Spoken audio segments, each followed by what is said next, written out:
최근 이스라엘이 이란 본토를 겨냥한 공습을 단행했다는 보도가 이어지면서 중동 정세가 급격히 흔들리고 있습니다. 테헤란과 이스파한 등 주요 도시 인근에서 폭발이 발생했다는 소식이 전해졌고, 이란은 즉각 전국 영공을 일시 폐쇄하며 방공 태세를 최고 수준으로 격상했습니다.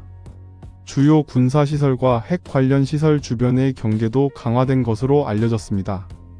수도권 일대에서는 방공 사이렌이 울렸다는 현지 보도도 이어졌습니다. 일부 외신은 이스라엘의 공격이 이란 최고 지도부를 겨냥한 정밀 타격 성격을 띠고 있었다고 전했습니다.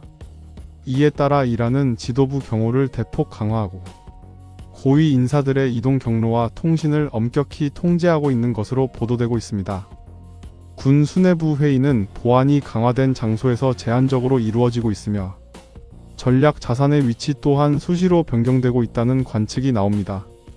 이스라엘 역시 보복 가능성에 대비해 다층 방공망을 전면 가동하고 예비군 동원 체계를 점검하는 등 대비 태세를 강화하고 있습니다. 주요 공항과 항만의 경계 수준도 상향된 것으로 전해집니다. 양측 모두 전면전을 공식 선언하지는 않았지만 군사적 긴장은 최고조에 근접한 상태라는 평가가 나오고 있습니다. 군사 전문가들은 의도적 확전보다는 관리되지 않은 충돌 가능성을 더 우려하고 있습니다. 동시에 이란은 원유 수출을 늘리고 해상 저장 물량을 확대하는 움직임을 보이고 있습니다. 이는 항만 시설 공격이나 해상 봉쇄 가능성에 대비해 수출 경로를 다변화하려는 조치로 해석됩니다. 국제 유가 역시 이러한 긴장 고조에 민감하게 반응하고 있으며 에너지 시장의 변동성도 확대되는 양상을 보이고 있습니다. 현재 상황은 단순한 국지적 충돌이 아니라 언제든지 확전으로 이어질 수 있는 고강도 대치 국면에 가깝습니다. 국제사회는 자제를 촉구하고 있지만 양측의 강경 발언은 계속 이어지고 있습니다. 외교 채널이 완전히 단절된 것은 아니지만 공개적 대화보다는 물밑 접촉에 의존하는 불안정한 상태가 지속되고 있습니다. 이번 충돌은 하루아침에 발생한 사건이 아닙니다. 2019년 이후 이스라엘과 이란은 직접적인 전면전을 피하면서도 사이버 공격, 해상 유조선 피격 의혹, 드론 타격, 무기 수송 차단 작전 등 이른바 그림자 전쟁을 이어왔습니다.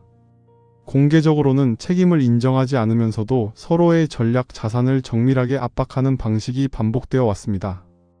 이스라엘은 시리아 내 이란 관련 군사시설과 무기 보급로를 수년간 반복적으로 공습해왔으며, 이란은 이를 주권 침해로 규정하고 보복을 경고해 왔습니다. 또한 이란은 영내 무장 세력을 통해 간접적인 압박을 가해왔다는 평가를 받고 있습니다.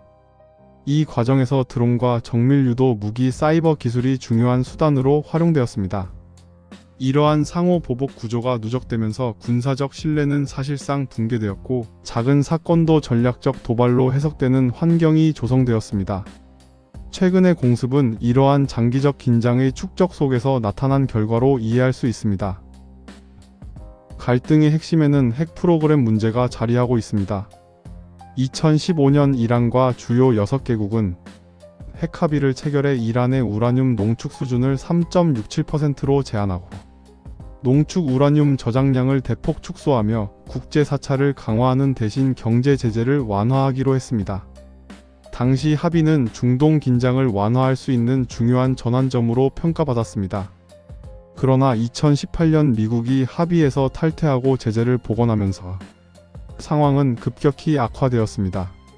이후 이란은 단계적으로 합의 의무 이행을 축소했고 농축 한도를 점차 초과했습니다. 농축 농도를 20% 이상, 일부는 60% 수준까지 높였다는 보고가 이어지면서 국제사회의 우려가 커졌습니다. 이는 기술적으로 핵무기급 농축도에 근접한 단계로 평가되기 때문입니다. 이스라엘은 이러한 상황을 자국 생존에 대한 실질적 위협으로 인식하고 있으며 단순한 농축 제한이 아닌 핵 인프라의 완전한 해체를 요구하고 있습니다.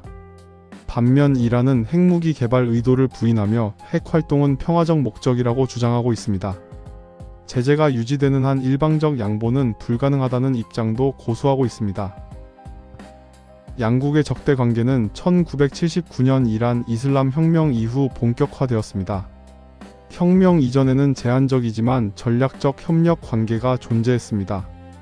그러나 혁명 이후 이란은 이스라엘을 적대 국가로 규정했고 중동 질서에 대한 인식도 근본적으로 달라졌습니다.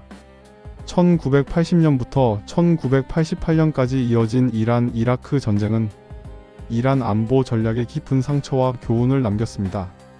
대규모 인명 피해와 국제적 고립 경험은 외부 위협에 대비한 자주적 방위력 강화라는 전략적 선택으로 이어졌습니다. 탄도미사일 개발과 비대칭 전력 강화 역시 이러한 맥락에서 이해됩니다. 이스라엘 역시 좁은 국토와 제한된 전략적 완충지대라는 구조적 취약성을 안고 있습니다. 이 때문에 잠재적 위협을 사전에 제거해야 한다는 선제 방어 원칙을 유지해 왔습니다. 과거 인접 국가의 핵시설을 공습했던 사례는 이러한 안보 인식이 일회성이 아니라 장기 전략임을 보여줍니다. 호르무즈 해협은 세계 해상 원유 수송의 핵심 통로입니다. 하루 수천만 배럴의 원유와 가스가 이곳을 통과합니다. 만약 이 해협에서 군사적 충돌이나 항행 제한이 발생할 경우 국제 유가는 급등하고 해상 보험료와 운송 비용도 상승할 가능성이 큽니다. 에너지 가격 상승은 각국의 물가 상승과 통화 정책에 영향을 미치고 금융시장 변동성을 확대시킬 수 있습니다.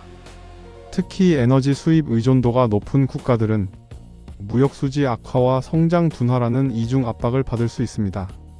미국 걸프 국가들, 러시아, 중국 등 주요 국가들도 각자의 전략적 이해관계를 고려하며 신중한 태도를 보이고 있습니다. 전면전 확대는 누구에게도 이익이 되지 않는다는 점에서 공개적 압박과 함께 물밑 외교가 병행되고 있다는 분석이 나옵니다.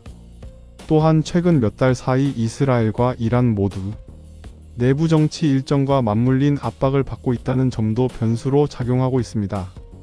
이스라엘은 안보 위협에 강경하게 대응해야 한다는 국내 여론과 국제사회 비판 사이에서 균형을 잡아야 하는 상황입니다.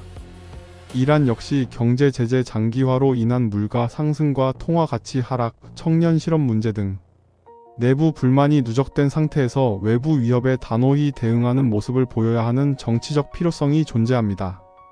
이러한 내부 요인은 군사적 긴장을 완화하기보다 오히려 강경한 메시지를 강화하는 방향으로 작용할 가능성도 있습니다. 군사 기술 측면에서도 긴장은 이전과 다른 양상을 보이고 있습니다. 장거리 정밀 타격 능력, 드론 군집 운용, 사이버전 역량이 고도화되면서 물리적 전선이 명확하지 않은 충돌이 증가하고 있습니다. 핵시설과 방공망, 통신 인프라가 주요 표적으로 거론되며 실제 교전이 발생할 경우 단기간에 광범위한 피해가 발생할 수 있다는 우려가 제기됩니다. 특히 오판이나 정보 오류로 인한 우발적 확전 가능성은 전문가들이 반복적으로 경고하는 지점입니다. 국제사회 역시 위기 관리에 분주하게 움직이고 있습니다. 유럽 국가들은 핵 사찰 체제 복원을 촉구하며 외교 채널을 재가동하려는 시도를 이어가고 있고, 걸프 지역 국가들은 자국 영토와 에너지 시설 보호에 집중하고 있습니다. 미국은 동맹 방어 의지를 재확인하면서도 전면전 확대는 원치 않는다는 메시지를 병행하고 있습니다. 이러한 복합적 이해관계 속에서 직접 충돌은 억제하되 압박과 경고는 지속되는 고강도 저강도 전쟁 상태가 이어질 가능성도 배제할 수 없습니다. 현재 중동은 군사적 충돌과 외교적 해법 사이의 갈림길에 서 있습니다. 군사적 대응은 단기적 억지 효과를 낼 수 있지만 장기적으로는 보복의 악순환을 심화시킬 위험이 있습니다. 반대로 외교적 접근은 시간이 필요하지만 확전을 막을 수 있는 현실적인 통로일 수 있습니다. 상호 불신이 깊은 상황일수록 위기 관리 능력과 소통 채널 유지가 더욱 중요해집니다. 군사적 충돌이 확대될 경우 가장 큰 피해는 민간인과 지역 경제 그리고 국제사회 전체가 부담하게 됩니다. 감정적 대응보다는 절제와 신중함이 요구되는 시점입니다. 중동의 향방은 단순한 군사력의 충돌이 아니라 이를 통제하려는 정치적 의지와 국제사회의 균형 있는 중재 노력에 달려 있습니다. 긴박한 현재 상황 속에서도 장기적 안정을 위한 해법을 모색하는 노력이 병행될 때 비로소 갈등의 악순환을 끊을 수 있을 것입니다.